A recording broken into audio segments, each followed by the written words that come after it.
Nongeye kugusuhuza wowe ukunda kandi ukurikira Barada Vibes. Umeze ute? Nizere ko ari sawa cyane. Uyu munsi rero tugiye kuganira ibintu 10 abitegura gushinga urugo bakwiye kuganiraho.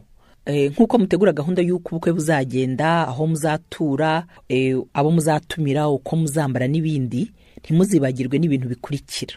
Wibuke yuko mu gihe urimo wumva iki kiganiro ushobora kutwandikira ku mbuga nkoranyambaga zacu, urimo urabona Facebook, dufite WhatsApp, uduha ibitekerezo kandi wibuke no gusubscribinga ndetse usharinge n'iki kiganiro ugihe mugenzi wawe cyangwa undi muntu wumva cyagirira akamaro.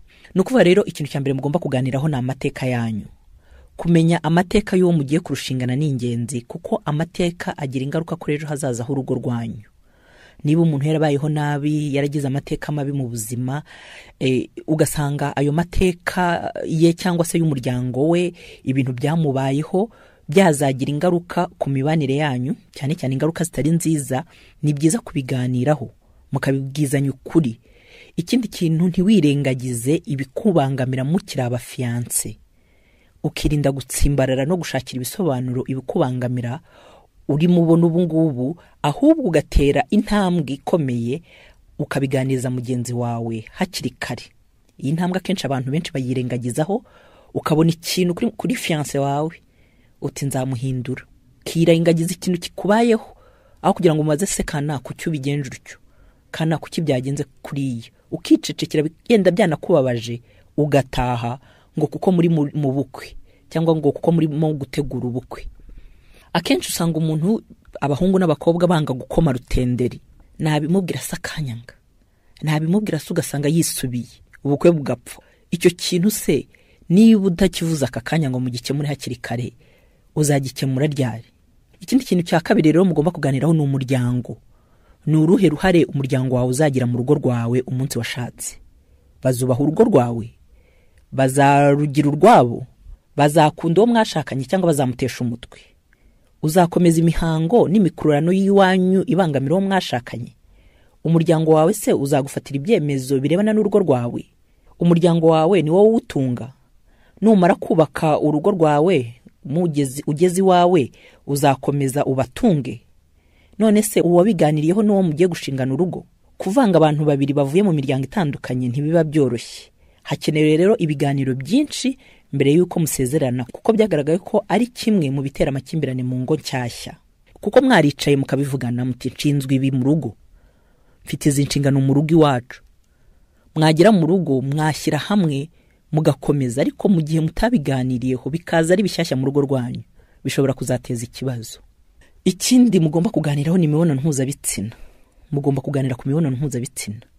Buri muntu afite uburyo afata imibonano mpuzabitsina, akagira uburyo yumva ikorwa. Byanze bikunze rero iyo mushakanye, iki ni igikorwa utakwirengagiza cyangwa ngo ureke kugikora.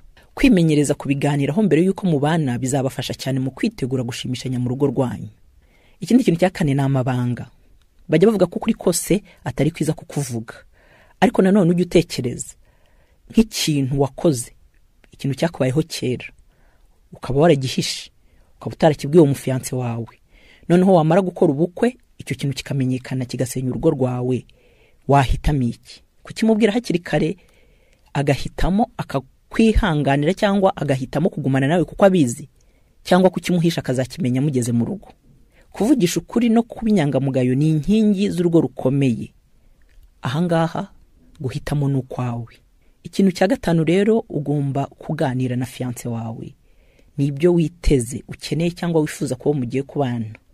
Ese ni ibiki? Burya ibyo umuntu akeneye ni kimwe mu bigize umuntu. Tujya tuvuga akazi, umuryango, gushyira hamwe mu kubaka urugo n'ibindi. Uwo mugiye kubakana azi icyo mukeneyeho. Iki kintu mujye mukiganiraho cyane. Mugenzi wawe umukeneyeho iki?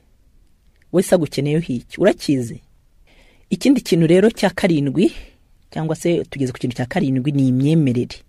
Ahangaha nkwibutse ko turimo tuvuga ku bintu 10 abitegura gushingana urugo bakwiye kuganiraho. Imyemerere rero kuki mugomba kuyiganiraho? Kuko ni byiza kuganira ku myemerere mbere yo gushakana. Niba uhinduye idini kugira ngo ukore ubukwe, ukwiye kubitekerezaho cyane. Uzakomeza muri iryo dini cyangwa uzisubira hamwe wasengaga? uwo mugiye gushakana se cyangwa mugiye gushyingiranwa azabyakira ate? Niba udaha agaciro iby'imyemerere y'uwo mwashakanye we akaba biziririza cyane, witeguye kubyitwara mute? Nta kibazo bizagutera?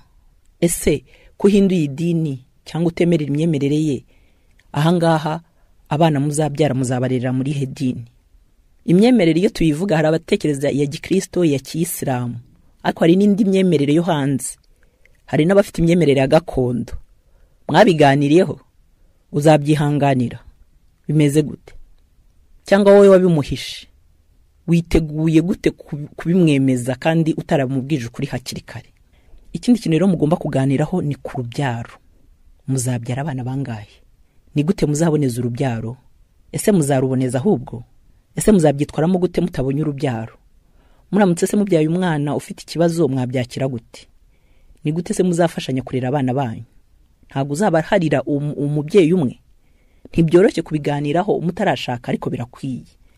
Ahangaha cyane mumureke mpatinde, yenda ntago mwajya kuvuga ngo nitutabona urubyaro, keretse muri mwe hari uzi ko icyo kintu akizi, ayo makuru ayafite. Ntago wajya kuvuga uti yenda turamutse tubyaye umwana ufite ikibazo, kuko akenshi ibingibi nta muntu ubiteganya. Ariko n'abana muzabyara umubare wabo ntago muwuzi, nta nubwo muzi ko muzabonera urubyaro. Icyo kintu mukiganireho hakiri kare. Ahangaha nabyo bikunze kugira ikibazo, ugasanga umugore aje avuga ati ngenda byara abana 9, umugabo aje avuga ati ngenda shaka umwana umwe. Ugasanga noneho hajemo ikintu kimeze nk'iki, nko guhangana. Umugabo ati wa mugore waboneje urubyaro, undi ati sinshobora kuboneza urubyaro. Cyangwa se umugore ati ngenda aboneza urubyaro mbyara abana bake, undi ati kubera iki? Byara ni gihe ubarera, ni gihe mugabo mu rugo. Ibyo bintu rero mubiganireho hakiri kare. Ikindi kintu mugomba kuganira kuri nyirantarengwa cyangwa se imipaka. Muri make ni ibiki byo kwitondera? Ni ibiki mugenzi wawe akwiye kwitondera kumenya mbere yuko mushakana? Ahangaha biragoye. Izi nyirantarengwa ziba zigoye. Ariko umuntu afite imyaka runaka, mugiye gushakana nawe ufite imyaka runaka, hari uburyo wiyizi, nawe hari uburyo yiyizi. Izi nyirantarengwa ni izihe? Ahangaha mushobora kumbaza muti ese barada waduhaye urugero. Ahangaha nk'iyo mvuze nyirantarengwa njya ntekereza ku bagabo avuga ati ngewe umugore wanjye ntazakora.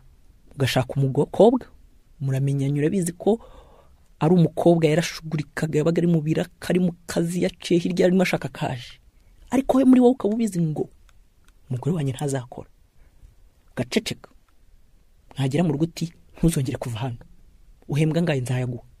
Ntago rega ikintu ari uguhembwa no gusohoka akahura n'abandi bana akaganira agaseka, cyetse nibaje muri prison. Icyo kintu mwakiganiriyeho? Ese mukobwa iyo arimo biganira avuga ati umugore wanjye ntazakora, azajya guma mu rugo areba abana, mukaba muri mutegura ubukwe, ubutekerezi. Hari abantu bavuga ngo nzamuhindura. Uzamuhindura utese? Hagize imyaka 30, uzamuhindura ute? Ese ufite izihe ngufu ziruta izaho yavutse, abo bavukanye, abo biganye, abo bakoranye, abo basengana, abo basangira, abo baturanye? Batamuhinduye ngo icyo kinakireke. Wowe ufite izihe mbaraga zizamuhindura? Izo nyirantarengwa, iyo mipaka. Ugasanga uramubwira uti ntuzongere no kuvuga twicaye imbere y'abantu, ndavuga ijambo wowe ugatinyuka ukansubiza. Izo nyirantarengwa zimubwira hakiri kare, abimenye ngo fiance dore ukuntu bimeze. Ni urugero rujemo gutyo, ariko nawe uduteze amatwi ushobora kuduha urundi rugero, ushobora gukomanta hano mu makomantere tukazabigarukaho. Dusoza rero, ikintu cya nyuma mugomba kuganiraho ni intambara mu Rwanda nazo, ibigutera ubwoba, imico itari myiza uzi ufite, ibyihishe bimwe bitagaragarira amaso. Mugiye gutera intambwe yo kubana akaramata, ibyo bintu bigutera ubwoba arabizi, warabimubwiye. Iyo mwitegura gukora ubukwe, ibintu byinshi biba ari byiza. Hari igihe ubona intege nke za mugenzi wawe, ukabona amakosa, ukabona inenge, ukabona imico mibi, byose bikaburizwamo kuko ngo murimo gutegura ubukwe utazapfa, hatazagira icyubukoma, ukihangana ugapfira muri wowe. Ariko niba uri gutegura ubukwe, ukeneye kwisuzuma ku byo wiyiziho byazaba intandaro yo gusenya urugo rwawe. uwo mwitegura kurushingana ashobora kugukunda akakwihanganira cyangwa se akemera kubana nawe ariko azi ibimutegereje kurenza uko azagera mu rugo agasanga ni surprise. Nsoza rero bajene, muhungu nawe mukobwa mwitegura kurushinga, mbere yuko mwemeranya imbere y'imiryango y'amategeko n'imbere y'Imana ko mugiye kubana, mujye mwibuka ko gutegura ubukwe bwiza bidakwiye kukurangaza ngo wibagirwe gutegura urugo rwiza, kuko ikigoye si ubukwe, ikigoye ni ukubaka urugo. Muzarebe ubukwe bumara iminsi ngahe, bumara amasaha ngahe, ariko se urugo ugiye kubaka rwo ruzamara igihe kingana iki? Hari igihe rero ingufu nyinshi zijya mu gutegura ubukwe, kwemeza abantu, gupanga ukuntu ubukwe buzagenda, tukibagirwa yuko imbere hari ikintu bita urugo, kandi none hari cyo gikomeye cyane, ari naho tugomba gushyira ingufu cyane. Murakoze cyane, kandi nkwibutsa yuko ibitekerezo byawe bihabwa agaciro, kandi nishimira yuko ukurikira iki kiganiro ukakigeza no ku bandi, ukakangurira n'abandi kucyumva. Ese hari icyo kikumurera mu buzima? Wifuza se ko hari icyo twaganiraho kindi? Bimbwire wandika igitekerezo cyawe. Nari Barada, ukomeze ugira ibihe byiza.